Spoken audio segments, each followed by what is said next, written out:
Excuse me, sir.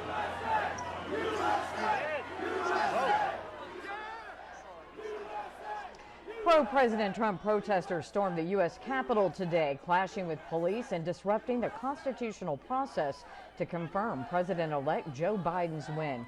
The video that you're seeing here is from the steps of the U.S. Capitol building, where protesters actually breached security and were seen inside of the Senate chamber.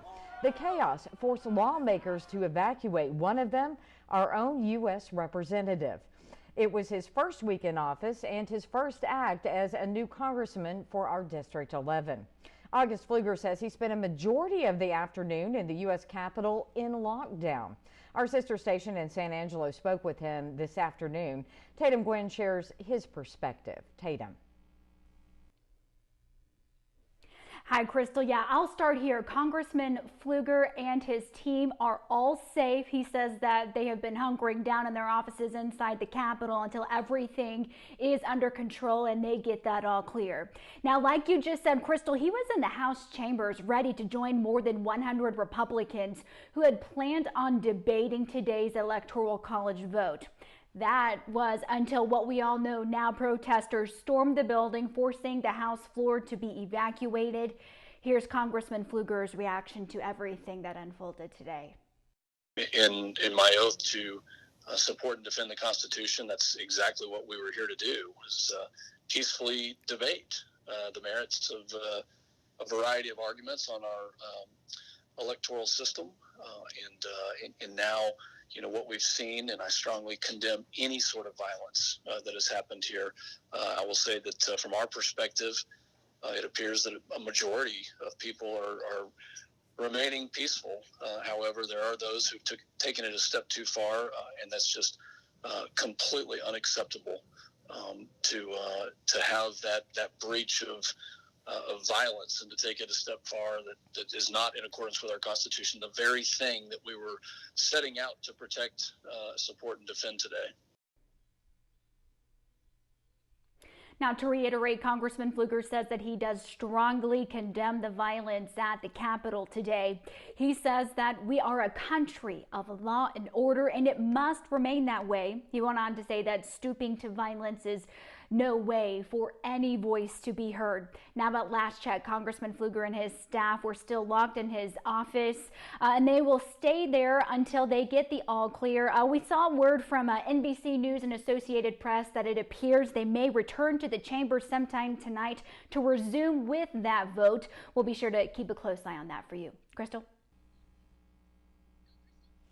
All right, thanks, Tatum. Well, people from all over the country are protesting in Washington, D.C., including some West Texans. Jonathan Polasic joins us now live to tell us what family joined in. Jonathan. Good evening, Crystal. Yeah, we do know that a few people from the Permian Basin are out in Washington, D.C. tonight. Now, we were able to get a hold of them, but we'll hear from them a little bit later tonight. We'll hear about the reactions and everything that they've kind of seen. And here's some things that we do know about the current situation with these people out there. Now, we do know that Kenya K. Murchison was out in Washington, D.C. She's from out here in West Texas. She was out there with her family, and they were out near the Capitol as early as 7 a.m. And what started off as peaceful quickly took a turn for the worse. As of about 3 p.m. when protesters stormed the Capitol, we heard that Murchison and her family were being moved away to a safe location, and now we were unable to get a hold of her, but we did find out that she was in a hotel and she was safe from all of the activity that was going on near the Capitol. Now, there are a few other West Texans out in Washington, D.C. tonight as well, and we've reached out to them. Again, we will hear from all of them coming up at 10. Reporting live in Midland, Jonathan Polasic, News West 9. Thanks, Jonathan.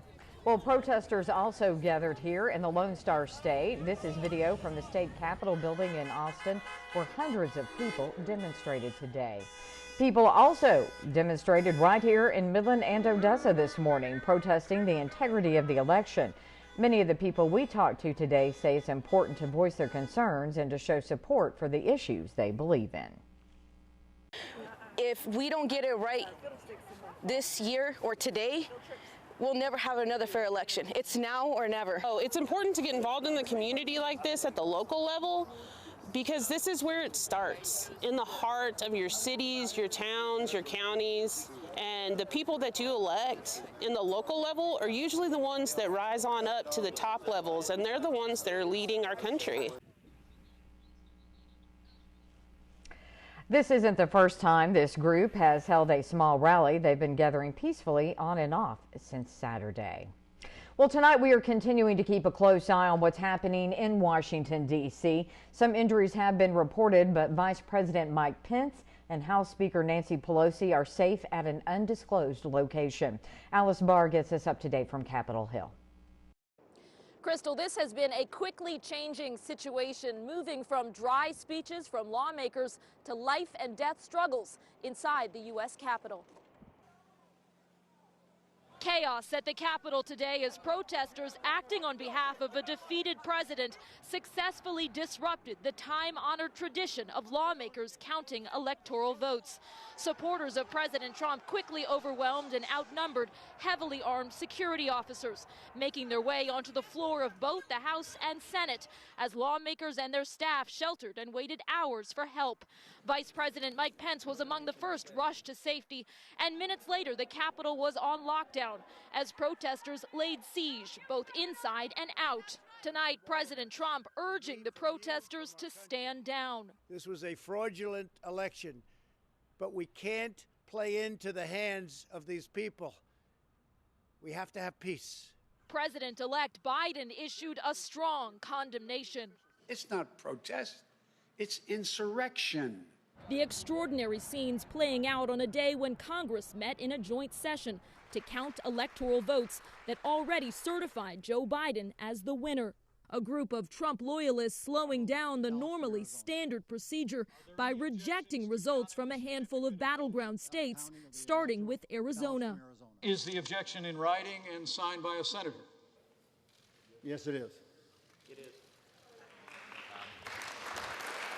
Before the Capitol count began, President Trump urged on supporters at a rally, spreading misinformation and lies about the election, including his claim that he could still win if the supporters stood strong. You'll never take back our country with weakness. You have to show strength and you have to be strong. A day focused on tradition, ending tonight with the nation's capital on lockdown. One significant question to be answered in the coming days is why authorities were not better prepared for this, given that protesters had made it clear they were headed to the Capitol and wanted to stop the proceedings. In Washington, Alice Barr, News West 9. Crystal, back to you. Well, social media has been buzzing since the chaos broke out in Washington, and that includes elected officials. Victor Lopez has been following some of their reactions for us. He joins us now to share them with you. Yeah, that's right, Crystal. So many people have been going onto social media posting their opinions about what happened or is happening in Washington today. And that includes, as you said, our own elected officials. Some of them may or may not surprise you. Let's go ahead and start off first with President Donald Trump, who said, "I am asking for everyone at the U.S. Capitol to remain peaceful, no violence. Remember, we are the party of law and order. Respect the law and our great men and women in blue. Thank you." And then we move on now to President-elect Joe Biden. Let me be very clear. The scenes of chaos at the Capitol do not represent who we are. What we are seeing is a small number of extremists dedicated to lawlessness. This is not dissent. It is disorder. It borders on sedition and must end now. And then moving on to our own Texas elected officials, starting off with newly elected Representative August Fluger. "I condemn all violence happening at the Capitol. We are a country of law and order. Laying siege to the Capitol building is in total opposition to our ideals. I could not be more disappointed." And we want to finish off with this tweet from Senator Ted Cruz. "Violence is always unacceptable. Even when passions run high, anyone engaged in violence, especially against law enforcement, should be fully prosecuted. God bless the Capitol Police and the honorable men and women of law enforcement who show great courage, keeping all of us safe." Of course, we're going to continue to follow everything that's happening in Washington, D.C. throughout the night, and we'll have the very latest for you coming up on News West 9 at 10. Crystal, back to you.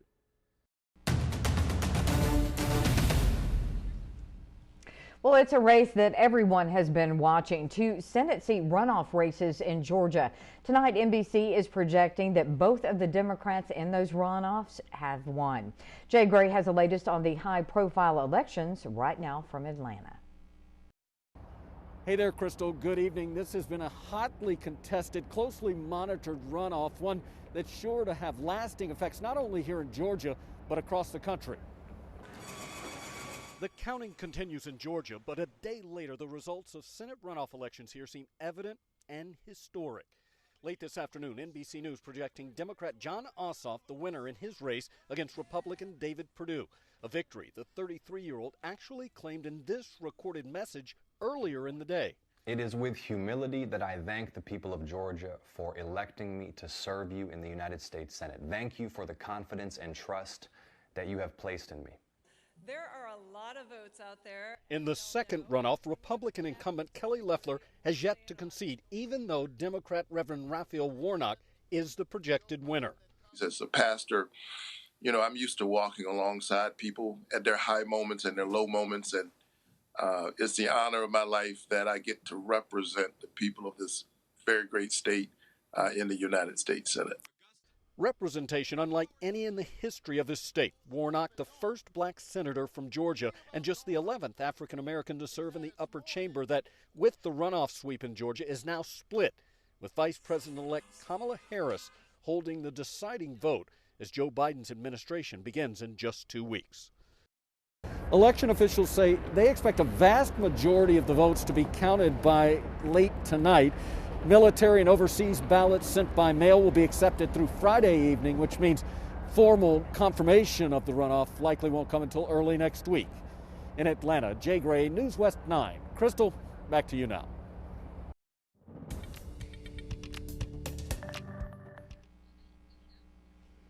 The West Texas wind has been whipping up all day long. I know we're used to it, but it'd be nice to know when it's going to end and if it's bringing anything in. Anthony? Yeah, Crystal, it has been super windy out there today. Thankfully, it is already decreasing. We'll